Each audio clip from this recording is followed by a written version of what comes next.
मकर राशि वाले बंधु, आप सभी का बहुत बहुत स्वागत है, हृदय से अभिनंदन है मकर राशि भिंड यूट्यूब चैनल में। तो मकर राशि वालों, सावधान होकर सुनिए। पारस पत्थर के समान है यह एक छोटी सी चीज। इस चीज को विशेष नियम, विधि विधान और तौर तरीकों के आधार पर यदि आपने अपने पास रख लिया या यूं कहीं कि धारण कर लिया, तो यह आपके जीवन को सोने जैसा सुंदर और जगमग बना देगा। जैसे कि पारस पत्थर का काम ही है, जिस भी चीज को छूता है उस चीज को सोना बना देता है। ठीक इसी प्रकार ये जो एक चीज है जिसके बारे में हम आपको आगे बताने जा रहे हैं, इस एक चीज का मूलभूत गुण ही यही है कि जिस भी चीज को यानी जिस भी इंसान के साथ यह रहने लगती है, जो भी इंसान इसे धारण कर लेता है, उस इंसान के जीवन में जहां जहां भी नकारात्मकता होगी, जहां जहां भी परेशानी दुख तकलीफ होंगे, उन सबको हटाकर जीवन में आनंद यानी कि स्वर्ण, सोना और सुंदरता लेकर आएगा। जय माई की। बंधु, गुरुदेव ने अपने साधना बल से महाशक्तिशाली पूर्ण रूप से जागृत रक्षा कवच का निर्माण किया है। यह रक्षा कवच आपकी कुंडली के सारे दोषों का नाश करता है, हर प्रकार के तंत्र मंत्र व पितृ दोष को समाप्त करता है, साथ ही शत्रुओं से भी मुक्ति दिलाता है और जातक को माँ बगलामुखी की छत्रछाया में बिल्कुल वैसे ही बचा कर रखता है, जैसे एक माँ अपने छोटे से बालक को अपने आंचल में छिपा कर रखती है। याद रखना बंधुओं, ये कवच कोई चीज नहीं है, ये तो माँ बगलामुखी की पवित्र ऊर्जा है जो गुरुदेव ने अपने साधना बल से आपको प्रदान की है। जो भी इस कवच को धारण करेगा उसका कोई बाल भी बाका नहीं कर पाएगा, वो हर सुख को प्राप्त करेगा। मित्रों, इतना दिव्य कार्य केवल गुरुदेव के समान पवित्र हृदय वाला साधक ही कर सकता है, इसलिए गुरुदेव का ये कार्य बेहद सराहनीय है। अब आपका कार्य है कि वीडियो में दिए गए नंबरों पर फोन करिए और अभी अपना रक्षा कवच अपने घर मंगवा लीजिए और माँ बगलामुखी की शरण में आ जाइए। ये एक सुनहरा अवसर है जो जीवन में केवल एक बार प्राप्त होता है, इसलिए इसे गंवाना नहीं है। जल्दी से फोन करिए क्योंकि कवच बेहद सीमित संख्या में ही है। धन्यवाद। जय माई की। यहाँ पर शायद आप समझ रहे होंगे कि हम स्वर्ण और सुंदरता की बात जो कर रहे हैं वह जीवन में दुखों से मुक्ति और सदगति के बारे में बात कर रहे हैं, बरकत के बारे में बात कर रहे हैं। अक्सर जीवन में ऐसा होता है कि बहुत लंबे समय से किसी एक परेशानी से जूझते चले आ रहे हैं आप, और उसका हल ही समझ में नहीं आ रहा है। अब स्थिति यह बन चुकी है कि वह परेशानी आपके जीवन की सबसे बड़ी बेड़ी है, सबसे बड़ी रुकावट है। उससे मुक्ति प्राप्त कर पाना इतना आसान नहीं है, क्योंकि वह किसी न किसी बड़ी आदि व्याधि, किसी न किसी बड़ी नकारात्मकता की देन है। तो अब ऐसे में आपको चाहिए एक शक्तिशाली समाधान जो सचमुच में इन सब समस्याओं से आपको मुक्ति दिला सके। तो ऐसे में यह एक चीज आपके लिए सचमुच में पारस पत्थर की तरह कार्य कर सकती है। कहने का मतलब यह है कि यह बेहद बहुमूल्य है, प्राचीन है और बेहद गुप्त है। इसे केवल कोई साधक ही आपको बता सकता है। सामान्य जनमानस के बस की बात ही नहीं है कि जो इसे साध सकें और साधने के बाद यानी इसका साधन करने के बाद, सिद्धि करने के बाद इसका प्रयोग किसी को बता सके। सामान्य व्यक्ति के बस की बात नहीं है, बहुत ही कठोर साधना के बल से सिद्ध होती है। तो इसको हम आपको जब बता रहे हैं तो यह अपने आप ही गुरु शिष्य परंपरा से आपके पास पहुंच जाएगी और आपके ऊपर कार्य करना शुरू कर देगी। तो आपको चिंता की जरूरत नहीं है, आपको सिद्ध नहीं करना है इसे, हम आपको बस बता रहे हैं। और यह कोई चीज नहीं है, इसे आप स्वयं तैयार करेंगे। जब आप कुछ विशेष नियमों का पालन करेंगे तो यह हमारी साधना बल से आपके पास सिद्ध होकर कार्य करना शुरू कर देगी। ठीक है, कंफ्यूज नहीं होना है, परेशान नहीं होना है, बस कार्यक्रम को अंत तक देखना है। कार्यक्रम की शुरुआत हम करेंगे 5 बड़ी भविष्यवाणियों से जो अगले 5 से 7 दिनों में आपके जीवन में घटित होने वाली हैं। कुछ जरूरी सलाह भी देंगे हम आपको, ताकि आप आने वाली मुसीबतों से, परेशानियों से छुटकारा प्राप्त कर सकें और अच्छे समय का पूरा लाभ ले सकें। इसी के साथ साथ आपको बताएंगे इस एक चीज के बारे में, इसका पूरा विधि विधान, नियम, संस्कार है, इसे अच्छी तरीके से समझ लेना। अगर आप इसके नियम को पूरा करेंगे तो ही आप इसका पूरा लाभ ले पाएंगे, तो ही यह एक्टिवेट होगा। और जब यह एक्टिवेट हो गया तो आपके जीवन में अभूतपूर्व बदलाव लेकर आएगा, ये निश्चित है। ठीक है, तो करना बस आपको इतना है कि कार्यक्रम में अंत तक रुकना है, तभी हमारी मेहनत सफल होगी, हमारा साधना बल आप तक पहुंचेगा इस चीज के माध्यम से। और सबसे बड़ी बात कि आप अपने जीवन को खुद अपने हाथों से, प्रयासों से बदलने में सक्षम हो पाएंगे। भाव गहरा जरूर रखना है इस चीज के प्रति, माई के प्रति, और जो बातें हम आपको बताने जा रहे हैं इनके प्रति। यदि आप जरा भी मन में संशय रखें तो उसे दूर कर लें, क्योंकि संशय जहां होगा वहां विश्वास नहीं हो सकता, और विश्वास जहां नहीं है वहां कोई भी चीज फलित नहीं होती है। दवाइयां तक नहीं लगती उस इंसान को जो अविश्वासी होता है, बहमी शक्की होता है, ऐसे इंसान को दवाइयां तक नहीं लगती हैं। इसलिए विश्वास बहुत आवश्यक है। उम्मीद करते हैं आप सारी बातों को समझ रहे हैं। अब कमेंट बॉक्स में पूरे भक्ति भाव के साथ लिख डालिए, जय मां भद्रकाली कृपा करो, हर हर महादेव। माता रानी आपके ऊपर पूरी कृपा बनाएंगी और बना चुकी है, तभी यह विशेष सिद्ध वस्तु आपके पास पहुंचने वाली है, जिसे आप स्वयं ही तैयार करेंगे। आसपास की चीजों को एकत्रित करके आपको तैयार करनी है। भाव यदि माई के लिए सचमुच में बहुत गहरा है तो कमेंट बॉक्स में पूरे भक्ति भाव के साथ यह भी लिखिए कि मैं भी माई के परिवार का हिस्सा हूं। तो चलिए बंधु, अब अपने मूल विषय को शुरू करते हैं। बात करते हैं 5 सटीक भविष्यवाणियों की जो 70 से 80% आपके ऊपर मैच करने जा रही हैं। ध्यान से सुनिए। जय माई की। बंधुओं, ज्योतिष और तंत्र विद्या के क्षेत्र में आचार्य अमित एक जाना माना नाम है।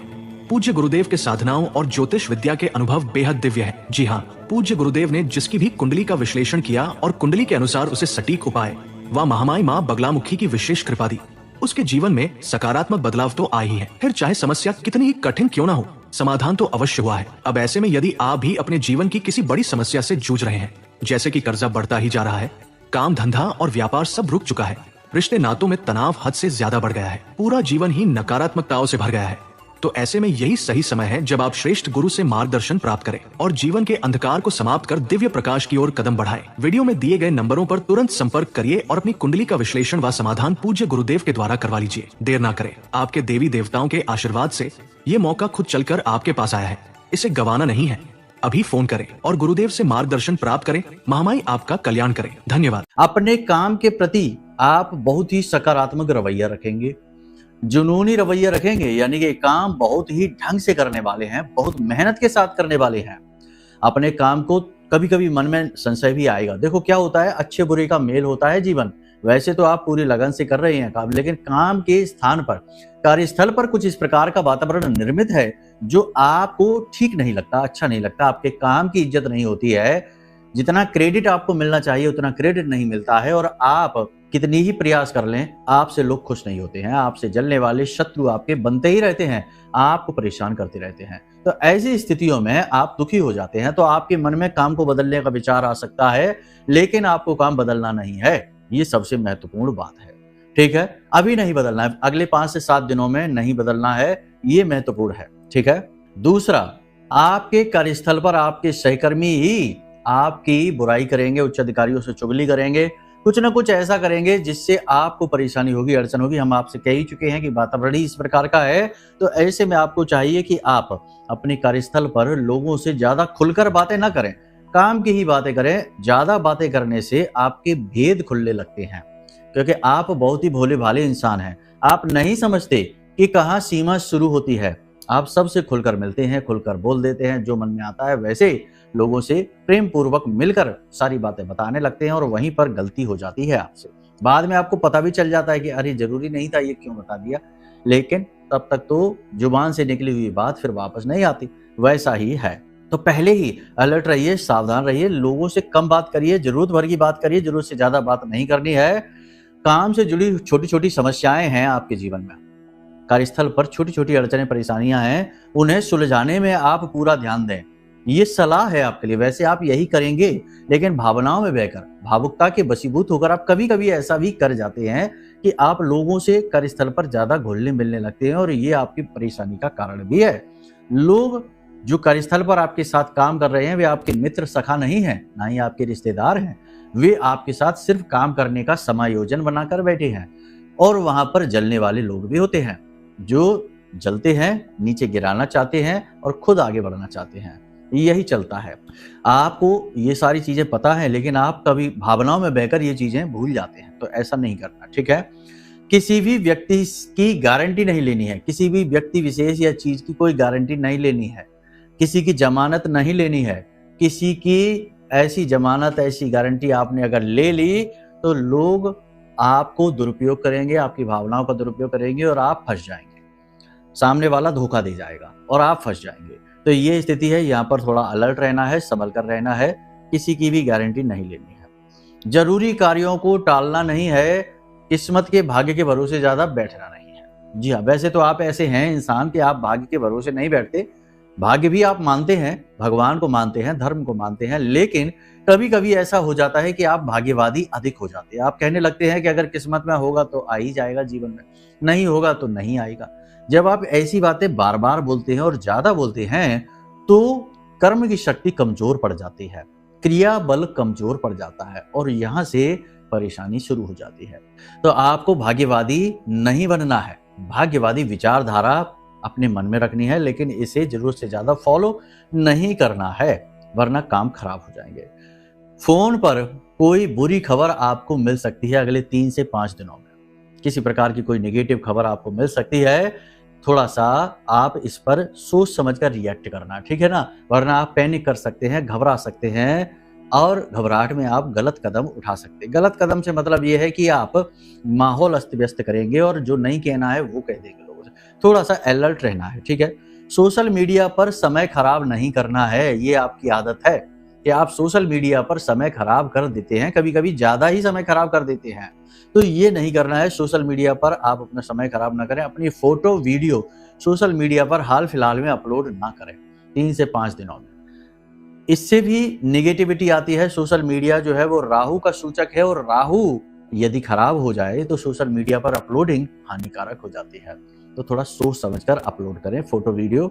इससे भी लोगों के अंदर जलन का भाव, क्योंकि देखने वाले तो आपके आसपास के अपने ही हैं, मित्र यार रिश्तेदार, आपको हंसते मुस्कुराते देखेंगे, सेलिब्रेट करते देखेंगे, आपकी खुशियों को देखेंगे और आपसे जलने लगेंगे और इससे भी नेगेटिविटी आ जाती है। राहु नेगेटिवली एक्टिवेट हो जाता है, तो इसका आप ख्याल रखना है। जो रिश्ते बिगड़ चुके हैं उन रिश्तों को सुधारने के लिए जरूरत से ज्यादा प्रयास करने की आवश्यकता नहीं है, क्योंकि आपके जितने ज्यादा प्रयास आप करेंगे उतनी ही ज्यादा परेशानी, यानी उतनी ही ज्यादा लोग आपको नेगेटिव लेंगे, आपको कमजोर समझेंगे, आपकी भावनाओं की कदर नहीं करेंगे और आपको अपने आगे पीछे घुमाएंगे। तो जो रिश्ते समय के अनुसार बिगड़े हैं वे समय के अनुसार ही सही भी हो जाएंगे। आपको उसमें ज्यादा जोर लगाने की आवश्यकता नहीं है, वरना आपका जोर तो निष्फल होगा ही, आपके ऊपर झूठे लांछन भी लग जाएंगे। ये बहुत जरूरी बातें हैं, कोई नहीं बताएगा आपको, हम आपको बता रहे हैं, क्योंकि लोग सत्य नहीं कहना चाहते, झूठ कहना चाहते हैं। मीठी चाशनी में लपेट कर अच्छा सा झूठ परोस देते हैं और लोग खा भी जाते हैं और बाद में कहते हैं ऐसा कुछ भी तो हो नहीं रहा, पैसा तो आ नहीं रहा, विदेश तो हम जा नहीं रहे, धन संपत्ति तो आ नहीं रही। अरे ऐसे नहीं होता है। जीवन जैसा चल रहा है वैसे ही आगे बढ़ेगा धीरे धीरे। 10 लाख का कर्जा अगर किसी के ऊपर है तो बहुत से लोग कहते हैं कर्जा चुक जाएगा, लेकिन कैसे चुकेगा? एकदम से तो नहीं चुक जाएगा। हाँ, परिस्थितियां जरूर बनेंगी लेकिन समय लगेगा। तो हम वही तो आपसे कहते हैं, चीजें धीरे धीरे काम करती हैं, रातों रात नहीं होता कुछ भी। महंगे सामानों पर ज्यादा खर्चा ना करें। आप आने वाले 3 से 5 दिनों में कुछ महंगी चीज खरीद सकते हैं, सोच समझकर खरीदें। थोड़ा सा अपने बजट का भी ख्याल रखें और चीजों की जरूरत ना हो तो बिल्कुल भी ना खरीदें। शारीरिक कष्ट थोड़े से रहेंगे, शरीर के किसी न किसी भाग में दर्द रहेगा, तकलीफ रहेगी, चोट भी लग सकती है। साथ ही हल्का बुखार, थकावट, हरारत जैसी भी रहेगी और सिर में दर्द की समस्या रहेगी। इसका समाधान ये है कि आप अपने खाने पीने का संतुलन बनाइए, काम का संतुलन बनाइए, पानी अधिक पीजिए, खाना समय से खाइए। इसका यही समाधान है। थोड़ा सा अपनी सेहत के बारे में अवेयर हो जाइए, जागरूक हो जाइए। संतान की ओर से थोड़ी सी निराशा हाथ लगेगी। बच्चों के कोई ऐसे काम होंगे जो आपको निराश करेंगे। आपका बच्चों के प्रति जो मन है वो थोड़ा सा खराब हो जाएगा, यानी चिंता का भाव आपके मन में बच्चों के प्रति उत्पन्न होगा, संतान के प्रति। दाम्पत्य व प्रेमी जीवन में समझदारी से काम लें, क्योंकि आपका जो जीवन साथी है, आपका जो प्रेमी है, वह समझदारी कम दिखाएगा। आपसे लगेगा आपको कि बिना मतलब में क्यों बहस कर रहा है, बिना मतलब में कुतर्क क्यों कर रहा है, क्यों हमारी बात नहीं समझ रहा है, सुन रहा है। यदि ऐसी स्थिति उत्पन्न होती है तो आपको रुक जाना है। वहां पर भी वही बात आ जाएगी कि ज्यादा प्रयास नहीं करना, अपनी बात को ज्यादा समझाने की कोशिश नहीं करना, वरना बनने के बजाय बात और बिगड़ जाएगी। ठीक है, कुछ समय बाद चीजें अपने आप अनुकूल होने लग जाएंगी।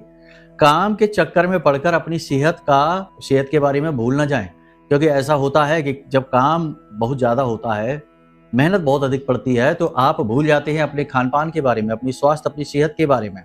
तो ऐसा नहीं करना है। स्वास्थ्य सेहत का ध्यान दें। ब्लड प्रेशर से जुड़े हुए जो मरीज हैं उन्हें परेशानी हो सकती है। कफ और वात से जुड़े हुए रोग परेशान कर सकते हैं, तो थोड़ा सा सावधान रहें स्वास्थ्य को लेकर। खान पान समय से करें, पानी अधिक पिएं और नींद पूरी लें। रात में नींद लेने में थोड़ी परेशानी हो सकती है, लेकिन कोशिश करने से अच्छी नींद आएगी। यानी बिस्तर पर जाने से पहले हाथ पैर मुंह धोइए, सोशल मीडिया से, मोबाइल से थोड़ा दूरी बना लीजिए और उसके बाद आराम से अपने सीने पर दोनों हाथ रखिए, आंख बंद करिए और विचारों को शांत होने दीजिए। ठीक है, फिर अपने आप को महसूस करिए कि आप किसी बहुत ही सुंदर जगह पर पहुंच गए, समुद्र के किनारे पहुंच गए हैं या किसी पार्क में बैठे हैं, बहुत ही सुंदर जगह, यानी किसी मंदिर में पहुंच गए हैं, या फिर आपके जीवन में कोई एक ऐसी घटना जिस घटना ने आपको बहुत खुशी दी थी अंदर से, उस घटना को याद करिए और उस घटना के उस पल को, उस क्षण को जीने की कोशिश करिए।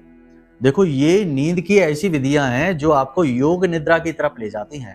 यानी कि नींद की नींद हो गई और योग का योग, यानी ध्यान का ध्यान हो गया। तो आप इस प्रकार से नींद लेने का प्रयास करिए।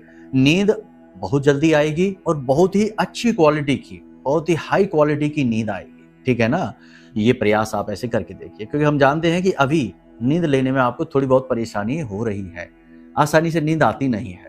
तो इसका थोड़ा सा इस तरह से आप अभ्यास कर सकते हैं। बाकी जो चीजें आपके नियंत्रण में नहीं है उनके बारे में ज्यादा नहीं सोचना है, ज्यादा हाथ पैर नहीं मारने हैं। जो चीजें आप कर सकते हैं बस उतने पर ही काम करिए, बाकी सब भगवान के ऊपर छोड़ दीजिए। ठीक है, ये सारी चीजें हैं, इनको आप ध्यान से समझ लिया, अब इन्हें अपने जीवन में उतारिए। अब बात करते हैं इस एक चीज की। तो ये एक जो चीज है ना, इसे आप ध्यान से समझिए। इसे कहते हैं माँ बगलामुखी का कवच, माँ बगलामुखी कवच। अब माँ बगलामुखी कवच क्या है? हमारी आराध्य देवी हैं, इसलिए हमें ये करना पड़ता है। तो माँ बगलामुखी का कवच क्या है? देखो, एक पौराणिक ग्रंथ है विश्व सारोद्धार तंत्र, वहां पर माँ शक्ति स्वयं भोलेनाथ को बताते हैं कि कैसे जातक अगर इस कवच का पाठ करता है तो माँ बगलामुखी यानी माँ बगला रूप में उसकी रक्षा स्वयं करती हैं, उसके आसपास एक बाल का कवच निर्मित करती हैं। तो जातक को क्या करना है? माँ बगलामुखी का विशेष जो कवच है उसका पाठ करना है। पहली चीज तो ये है, प्रतिदिन पाठ करिए, ज्यादा समय नहीं लगेगा, 5 से 10 मिनट लगते हैं, बस याद हो जाता है। ठीक है, 39 श्लोक हैं, ज्यादा कुछ नहीं है। इसी के साथ साथ आपको क्या करना है, किसी भी शनिवार के दिन आप बाजार जाइए, वहां से अनार की कलम, अष्टगंध की स्याही और थोड़ा सा यानी छोटा सा एक टुकड़ा भोजपत्र का लेकर आइए। अष्टगंध की जो आप स्याही लाएंगे उसमें थोड़ी सी केसर भी मिला लीजिए, केसर नहीं है तो हल्दी मिला लीजिए। अब आपको यही जो यंत्र है, इस यंत्र को उस भोजपत्र पर लिख लेना है, बहुत ही छोटे छोटे अक्षरों में लिख लेना। अब बहुत से लोग हो सकता है कि ना लिख पाए, क्योंकि ये जो कवच है, ये कवच तो बहुत बड़ा है, 39 श्लोक है, तो इसमें फलश्रुति है, फलश्रुति ना लिखें, केवल कवच कवच ही लिखें, वह कम है, 16-17 श्लोक ही हैं उसमें। ठीक है, तो केवल कवच कवच को लिख लें। और यदि नहीं लिख पा रहे हैं तो इतना कर लें कि आप किसी भी पीले रंग के कागज पर किसी भी पेन से, ठीक है ना, काले रंग की पेन नहीं होनी चाहिए, नीले रंग की नहीं होनी चाहिए, लाल रंग की पेन से भी लिख सकते हैं। तो आप लाल रंग की पेन से बारीक बारीक अक्षरों में इस कवच को लिख लीजिए। ठीक है, अब इस कवच के ऊपर आप कोई भी इत्र लगा सकते हैं। इत्र लगाने के बाद में इसे आप माँ बगलामुखी के चरणों में रख दीजिए और वहीं पर बैठकर इस कवच का आपको 11 बार पाठ करना है। ठीक है, 11 बार पाठ करना है इस कवच का। माई के सामने वहीं बैठ जाइए और ये सारी क्रिया आप रात को 9 बजे के बाद करेंगे, यानी 9 से 12 के बीच में आप इस क्रिया को करेंगे। मेहनत जरूर लगेगी आपकी, लेकिन जिस इंसान ने इस कवच को बना लिया, पीले रंग के कागज में या भोजपत्र पर बना लिया और उसे पीले कपड़े में लपेट कर, यानी पीले कपड़े में लपेट कर अपनी भुजा पर बांध लिया, पुरुष है तो दाहिने और स्त्री है तो बाईं भुजा पर बांध लिया, उसके आसपास हमेशा बाल का कवच निर्मित रहेगा। इस कवच में स्वयं में ही फलश्रुति में यह बताया गया है कि धारिये दक्षिणे बाहु नारी वाम भुजे तथा, यानी पुरुष दक्षिणी बाहु यानी कि दाहिनी भुजा में और नारी जो है वो बाईं भुजा में इसे बांधे। इसका फल बहुत ही अद्वितीय है। जो संतानहीन है उन्हें संतान प्राप्ति होगी माई की कृपा से, धनहीन है उन्हें धन प्राप्त होगा, जो कर्जे से परेशान है उनका कर्जा मुक्त होगा, जो शत्रु से परेशान है उनके शत्रुओं का नाश होगा, यानी शत्रु अपने कार्यों में व्यस्त हो जाएंगे। ठीक है, और जिनके जीवन में दरिद्रता का वास हो चुका है तो दरिद्रता देवी घर से चली जाएंगी और लक्ष्मी अष्टलक्ष्मी आपके घर में आ जाएंगे, यानी अलग अलग रास्तों से धन के मार्ग बनेंगे, धन स्वयं आपके घर में आएगा। तो ये कवच बहुत ही सिद्ध है। अब केवल इसे धारण कर लेने से काम नहीं बनेगा, फिर आपको एक आदत बनानी होगी कि प्रतिदिन आप माई की आरती, चालीसा, कवच पाठ करें और रात्रि के समय इस कवच को खोलकर माई के चरणों में रख दें। ठीक है, ये बहुत ही अनमोल विधि है। शास्त्रों में गुपचुप तरीके से इसके बारे में बात हुई है, क्योंकि देखो जो साधक होगा उसे तो ये सारी चीजें पता होंगी, क्योंकि उसने तो इन सब चीजों को सिद्ध किया हुआ है। सामान्य जन को इसके बारे में कुछ पता नहीं रहता है। लोग बस जाते हैं मंदिर, दर्शन करके चले आते, प्रसाद चढ़ा के चले आते, सोचते हैं माँ बगलामुखी की कृपा मिल गई। लेकिन इतना आसान होता तो लाखों करोड़ों लोग जाते हैं, सबकी इच्छा मनोकामनाएं क्यों नहीं होती पूरी? वो केवल उसी की होगी जिसके ऊपर गुरु की कृपा है या जो स्वयं साधक है। ठीक है, अब यदि आप ये नहीं कर पा रहे हैं, यानी कि आप समझ नहीं पा रहे कि ये क्या है, कैसी विधि है, कैसे करना है, तो आप चिंता ना करिए। फिर आपके लिए शंका समाधान के लिए हमने ये विशेष रक्षा कवच बनाया है। इस विशेष रक्षा कवच की खूबी आप सुनेंगे, आपको आश्चर्य होगा। हमने अपने जीवन भर की साधना का बल इसमें दिया है।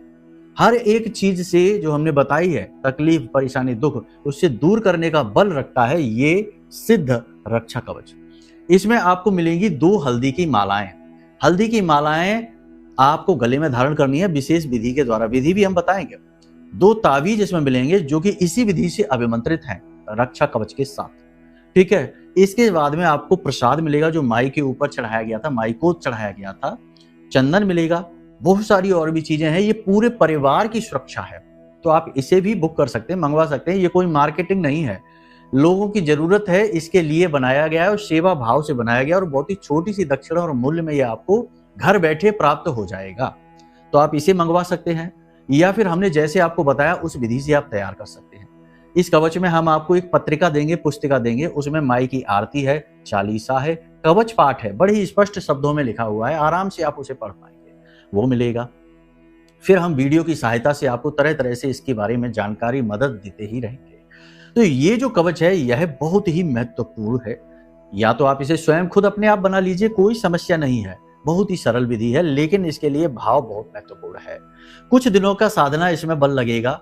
अगर आप लगातार 9 दिन तक, 11 दिन तक साधना कर सकते हैं, नियम संयम का पालन कर सकते हैं, खान पान सात्विक रखें, किसी का अपमान न करें और जमीन पर शयन करें और बहुत ही सरल जीवन जिएं, तो आप स्वयं भी इसका निर्माण कर पाएंगे। यानी कि जो हमने बताया भोजपत्र या पीले कागज पर कवच को लिखकर अपने भुजा पर धारण करने की विधि, तो आप स्वयं ही कर पाएंगे, वही फल मिलेगा आपको। लेकिन यदि आप नहीं कर पा रहे हैं, आप समझ नहीं पा रहे हैं, और वैसे भी जन सामान्य कर पाने में अक्षम होता है इन चीजों में, क्योंकि कहीं ना कहीं घर में नकारात्मक वातावरण बन ही जाता है।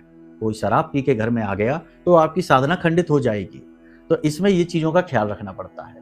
नहीं कर पाते तो कोई बात नहीं, आपकी ही सेवा में ये कवच हमने बनाया है, तो आप इसे मंगवा सकते हैं।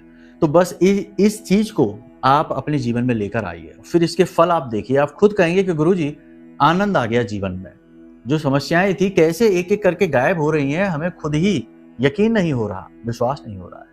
बहुत सारे लोगों के अनुभव अच्छे आ रहे हैं हमारे पास, हम सारे अनुभव आपसे साझा करेंगे। उनके कमेंट्स हैं, उनके मैसेज हैं, आपको अपने कार्यक्रमों में आने वाले समय में दिखाने वाले हैं।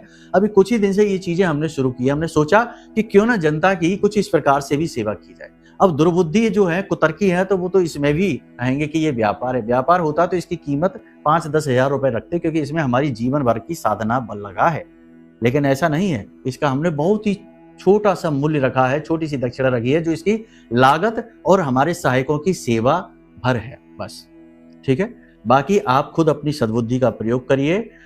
देखने वालों को तो प्रभु श्री राम में भी ऐब दिखाई देते हैं, भगवान श्री कृष्ण में भी ऐब दिखाई देते हैं, और रावण में एक सत जन, सत पुरुष दिखाई देता है। तो उनकी तो महान बुद्धि का कह ही क्या सकते हैं।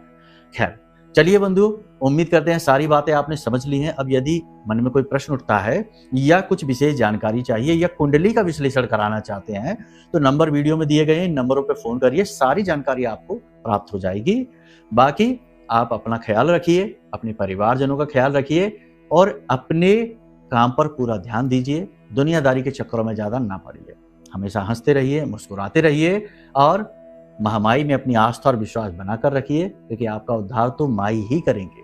प्रेम से बोलिए जय माई की।